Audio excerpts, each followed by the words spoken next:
ఉండబోతోంది, కొండా సురేఖ మంత్రి పదవి నుండి వైదొలగబోతున్నారన్నటువంటి వార్తలు నిన్న సాయంత్రం వరకు కూడా చక్కర్లు కొట్టాయి.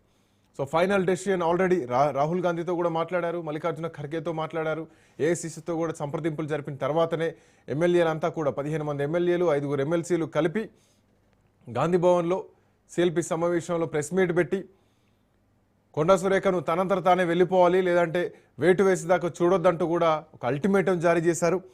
వాటి తర్వాత ముఖ్యమంత్రి వచ్చిన తర్వాత ఇక వేటు ఉంటుందేమో అనుకుంటే, సో పార్టీ సంబంధించినటువంటి విషయాలపైన, అంతర్గత విషయాలపైన ఊహాజనితాలు అనవసరం, పార్టీ నిర్ణయం తీసుకుంటుంది, హైకమాండ్ నిర్ణయం తీసుకుంటుందంటూ నిన్న ముఖ్యమంత్రి మాట్లాడినటువంటి మాటల వెనుక కొండా సురేఖ మంత్రి పదవి నుంచి కొండా సురేఖను వైదొలగించడం అంత ఈజీ కాదా అన్నటువంటి సమస్యలు వస్తున్నాయి. మోరోవర్ ముఖ్యమంత్రి చేతుల్లో కూడా లేదనుకోవాలా? ఒక ముఖ్యమంత్రి నేరుగా నిర్ణయం తీసుకునేటువంటి పరిస్థితిలో ఉన్నారంటే పూర్తిగా హైకమాండ్ చేతుల్లోకి వెళ్ళిపోయారా? హైకమాండ్ కొండా సురేఖ చెప్పిందే వింటున్నారా?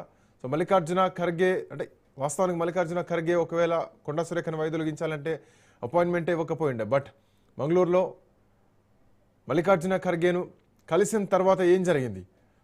సో సానుకూలంగానే మల్లికార్జున ఖర్గే రెస్పాండ్ అయ్యారా?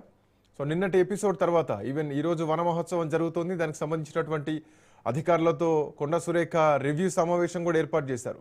వాస్తవానికి గతంలో ఎప్పుడు కొండా సురేఖ రివ్యూ సమావేశాలకు సంబంధించి ఫోటోలు ఎప్పుడు బయటికి రాలేదు, చాలా అరుదు. అట్లాంటిది నిన్న కొండా సురేఖ రివ్యూ సమావేశం కలెక్టర్లతో జరిగినటువంటి సమావేశంలో ఫోటోలు రావడం, తన శాఖల్లో తాను పనిచేసుకుంటూ వెళ్ళడం, ఇంకోవైపు సీఎంఓ నుంచే డెప్యుటేషన్ పైన ఎవరైతే తన శాఖలో ఉన్నారో సో వాళ్ళందరినీ కూడా తిరిగి వెనక్కి పంపేయడం, డెప్యుటేషన్ రద్దు చేయడం. సో కొండా చేతిలో పవర్స్ని తీసేయడానికి సీఎంఓ నుంచి ప్రయత్నాలు జరుగుతుంటే కొండా మాత్రం తన పని తాను చేసుకుంటూ వెళ్ళిపోతున్నారా? సో కొండా సురేఖను తొలగించడం అంత ఈజీ కాదా అన్నటువంటి ఒక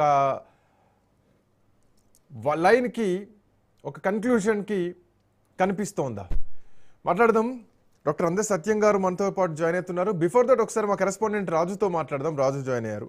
రాజు, good morning. Good morning Srikanth. So ఏంటి కొండా సురేఖ ఎపిసోడ్ నిన్నటికి క్లైమాక్స్ అనుకున్నారు, ఇక నిన్న బర్త్రఫ్ అనుకుంటే కొండా సురేఖ నువ్వు బీజేపీ తీసుకోబోతున్నారు, బీజేపీలోకి వెళ్ళబోతున్నారు, అంటే సుష్మిత పటేల్ జనసేనకి వెళ్ళబోతున్నారు. సో ఈ రోజు కూడా జనసేన నాయకులతో సమావేశం కాబోతున్నారు. రకరకాల ఊహాగానాలు బయటకు వచ్చాయి. బట్ ముఖ్యమంత్రి ఏకంగా ఊహాజనితాలకు మీరు ఫుల్ స్టాప్ పెట్టండి, ఏఐసీసీ చూసుకుంటుంది, అధిష్టానం చూసుకుంటుంది అని చెప్పేసి ముఖ్యమంత్రి అన్నారు. సో ముఖ్యమంత్రి చేతుల్లోంచి కూడా బాల్ వెళ్ళిపోయిందా? సో హైకమాండ్ చేతుల్లోనే ఉందా? ముఖ్యమంత్రి ఏ నిర్ణయం తీసుకునేటువంటి పరిస్థితుల్లో లేరా? ఏకంగా ముఖ్యమంత్రినే పాయింట్అవుట్ చేసి మాట్లాడితే ఎట్లా చూడొచ్చు నిన్న ముఖ్యమంత్రి మాట్లాడిన ఊహాజనిత కామెంట్లను? రాజు, శ్రీకాంత్, నిన్న ముఖ్యమంత్రి ప్రెస్ మీట్ లో దీనికి సంబంధించి మీడియా ప్రతినిధులు అడిగినప్పుడు సమాధానంగా చెప్పడం జరిగింది. ఆ అంశం ఏదైతే ఉందో కొండా సురేఖ అంశానికి సంబంధించి ఒకవైపు క్రమశిక్షణ కమిటీ చూసుకుంటుంది, పార్టీ నిర్ణయం తీసుకుంటుంది అన్నటువంటి అంశాన్ని ఏదైతే ఆయన ప్రస్తావించడం జరిగిందో, అంటే ఒకవైపు ఆయన సీరియస్ గా ఉన్నప్పటికీ కొండా సురేఖ అంశంలో ఆయన ఏం చేయలేని పరిస్థితి అయితే ఉన్నట్టుగా కూడా మనకు పార్టీ వర్గాల ద్వారా తెలుస్తా ఉంది. ఎందుకంటే ఒకవైపు ముఖ్యమంత్రి ఒకవేళ ఖచ్చితంగా ఆమెను బర్తరఫ్ చేయాలనుకుంటే ఇప్పటికే ఆయన అధిష్టానానికి ఒక నివేదిక ఇచ్చి ఇమీడియట్ గా బర్తరఫ్ చేసిండేవాడు. కానీ ఎందుకు ఇంతవరకు కూడా బర్తరఫ్ చేయలేదు అన్నటువంటి ఒక చర్చ కూడా జరుగుతా ఉంది ఒకవైపు.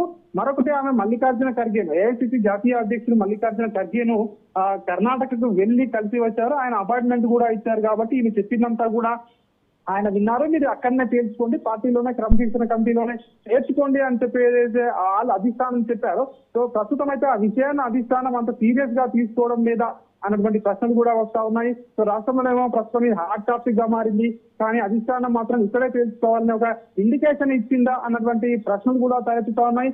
ఒకవైపు మంత్రి కొండా సురేఖకు ప్రభుత్వంలో సహాయ నిరాకరణ చేసేటట్టుగా కూడా నిన్న అధికారాలకు పోట పెట్టినట్టుగా కూడా మనకు స్పష్టంగా కనిపిస్తా ఉంది. ఏదైతే ఆమె శాఖలో ఉన్నటువంటి డిప్యూటేషన్లను రద్దు చేయడము ఆ మంత్రి కొండా సురేఖకు ఒక షాక్ అనేది చెప్పొచ్చు. ఎందుకంటే తన పరిధిలో ఉన్నటువంటి అంశాన్ని స్వయంగా ప్రభుత్వం పెద్దలే సీఎంఓ అధికారులు ఆమె డిప్యూటేషన్ రద్దు చేయడం కూడా కొండా సురేఖ షాక్ ఇచ్చారంటే ఏదో జరుగుతా ఉంది బ్యాక్గ్రౌండ్ లో, ఆమెను బర్తరఫ్ చేసేందుకే ఇవన్నీ కూడా జరుగుతా ఉన్నాయి పరిణామాలు అని చెప్పి కూడా ఒకవైపు మనకు అర్థమవుతా ఉన్నాయి. ఏది ఏమైనప్పటికీ కొండా సురేఖ మాత్రం తనంతట తాను రాజీనామా చేసే పరిస్థితి లేదన్నట్టుగా కూడా తన సన్నిహిత వర్గాల ద్వారా మనకు తెలుస్తా ఉంది. ఎందుకంటే ఇప్పటికే తను చెప్తా ఉంది కొండా సుస్మితా పటేల్ వ్యాఖ్యలతో తనకి నేరుగా ఎట్లాంటి సంబంధం లేదు అని క్లియర్ కట్ గా చెప్పడం జరిగింది. బట్ రాజు, ముఖ్యమంత్రి పైన మాట్లాడితే కనీసం కొండా సురేఖ ఖండించలేదు. ముఖ్యమంత్రిని ఇలా అనడం సబబు కాదు, అయినా నా కూతురు వ్యాఖ్యలు అంటే వ్యాఖ్యల్ని వెనకేసుకొచ్చినట్టే ఉంది కానీ ఎక్కడ ఖండించినట్లేదు. అది ఆమె వ్యక్తిగతం అన్నారు.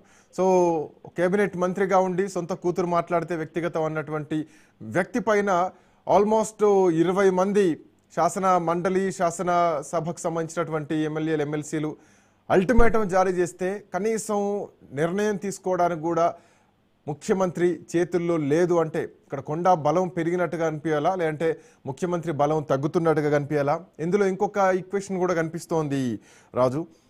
నిన్న ముఖ్యమంత్రి సమావేశంలో కూర్చున్నటువంటి వాళ్ళంతా కూడా అఫ్కోర్స్ మొన్న కొండా సురేఖకు వ్యతిరేకంగా మాట్లాడినటువంటి వాళ్ళే ఉన్నారు తప్ప కొత్తగా ఎవరూ పెద్దగా కనిపించట్లేదు. ఎక్సెప్ట్ ఎంపీ రఘువీరారెడ్డి, కుందూరు రఘువీరారెడ్డి, ఇంకొకరిద్దరు తప్ప కొత్త టీం ఏం కనిపించలేదు. అఫ్కోర్స్ మంత్రులు అంటే ఉన్నారు, మంత్రులు ఇప్పటివరకు ఎవరు ఏం మాట్లాడకపోయినా కానీ. బట్ మిగతా వాళ్ళు ఎవరు కూడా ఎందుకు ముఖ్యమంత్రి ప్రెస్ మీట్కి రాలేదు అంటే సమాచారం ఇవ్వలేదా, కొందరికే ఇచ్చారా, ముఖ్యమంత్రి వర్గాన్ని ఎట్లా